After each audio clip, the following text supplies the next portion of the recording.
How's it going, folks? Markets peeling off again. It is just like we spoke about yesterday. Showed some early signs of hope, showed some green shoots, and then we just got burned back down again. And honestly, I'm not surprised.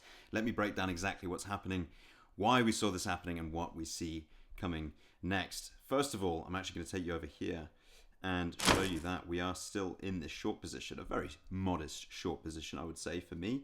We are currently up about $91 on this trade, 0.05 BTC, 20x leverage. I chose to remain in this short position yesterday, even as the market started coming up. And as I explained, the reason for that was, in my opinion, just too much early enthusiasm for this move.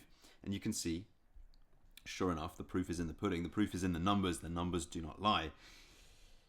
There were, indeed, some short side liquidations. Not people like me. And the reason for that is very simple. It's because we're trading with sensible leverage, okay? Sensible leverage relative to the position size, relative to the invalidation for that trade. Basically, not setting myself up to become liquidated and sold out of that position without me knowing about it or without me deciding to get out of that position. That is how you play the game to win, because you cannot win the game unless you're still in it. Please don't be getting into positions that you can realistically become liquidated from. It is not a great way to manage your capital. But that is not advice, that is just my opinion. Anyway, moving along. Short side liquidations, that means prices go up quickly. Long side liquidations means prices go down quickly. And you can see, if you look at the numbers here, right, over the last 24 hours, shorts liquidated predominantly over the 24-hour period. And as you come down to the 12 and to the 4 hours, predominantly long positions liquidated. Okay, people getting early, too excited, too soon into that move. And then the broader market, the weight of the broader market, risk assets as a whole, just drag that down. Look at the S&P. Market's still not responding well to a volatile situation in the US. In Iran, in the Middle East, oil prices still skyrocketing. Oil still not getting out of the Strait of Hormuz. That situation is just not very pleasant at all. Absolutely terrible. Absolutely terrible for markets.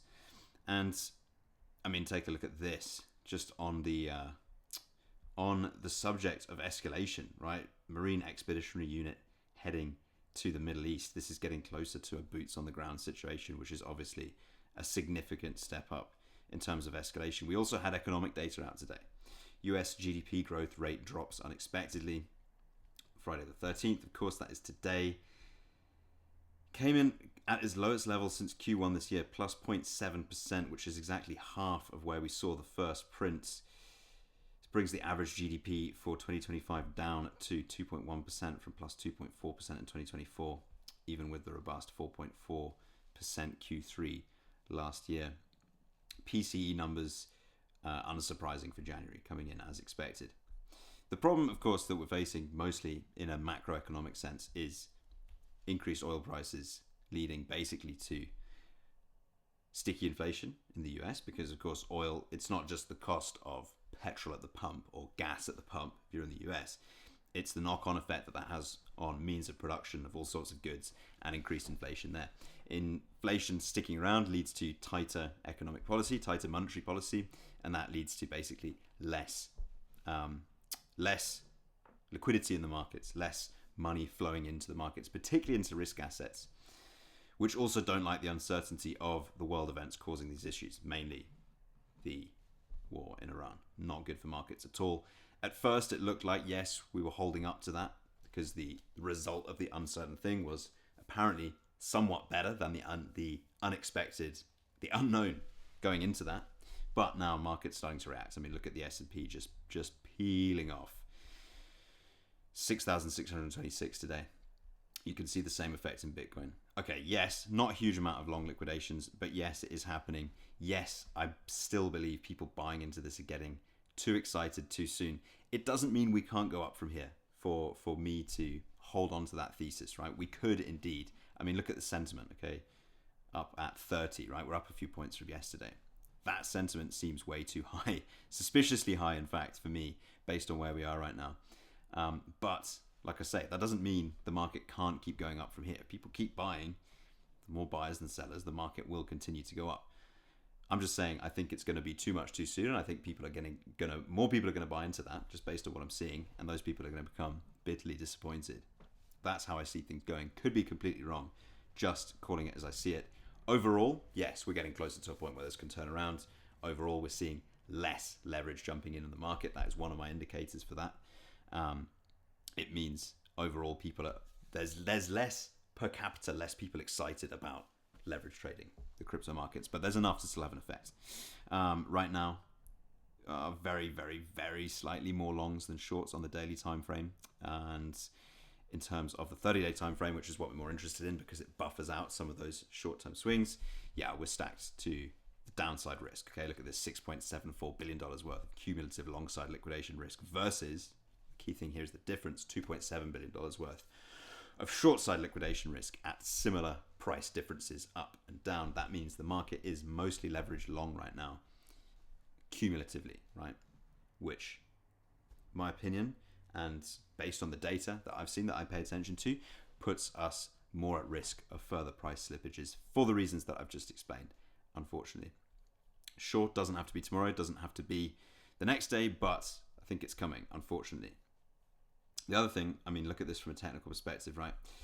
The original short trade that I entered, was I was planning mean reversion back into the point of control of this fixed range volume profile. Now, of course, we've been in this range for a little bit longer. So if we draw that fixed range volume profile to where we are right now, you will see that point of control rises. Okay. Now it is up here at about $69,000. And look how we're starting to build support just above that, basically since a couple of days ago. So that looks structurally strong for right now. But what I also think looks structurally weak is how we couldn't even come up to break this high here at $74,000. Got very sharply rejected from that, meaning there's clearly sellers up here, and meaning that, okay, this wasn't a massive liquidation driven move, but clearly the longs got liquidated as we started coming down from that. So yeah, I mean, look at this. You could make the argument for a rejection of any sort of broader uptrend here, right? Because we have literally failed to put in a higher high, at least for the time being. Now, if prices come in here, continue building value, we reject these lows here, maybe we have another stab at highs, maybe we go even higher. But same thing. I think buying into this current market condition isn't something that I'm looking to do from where we are right now. I'm more interested in, number one, holding onto this short, and it is a very modest short, okay? There was definitely a case to be made for adding to it up here, but I just chose not to do that for a variety of different reasons, okay? Sometimes you don't trade every opportunity you see. I wasn't set up to get more short in this, but I do remain in my small short position, and that is for the reason that I think more likely we keep selling off from here. Could be completely wrong, and I'm completely open to that. Like, it's a very small position. What I'm really more interested in, and I know I keep banging this drum, is accumulating more spots, particularly if we start seeing this continue to sell off and continue to come down to these lower levels. But there we go. That is how I see things right now. Currently, I'm just shy of $100 on that trade. It's very small, but as I've spoken about before, we got out the majority of that trade, and we were up a solid $763 on that trade from taking out the bulk of that short position, which I'm pleased with. But the main event here is accumulating spot for the long term. As always, just my opinion, just what I'm looking at. Thank you so much for watching. Plenty more to come. Catch you in the next one. Bye.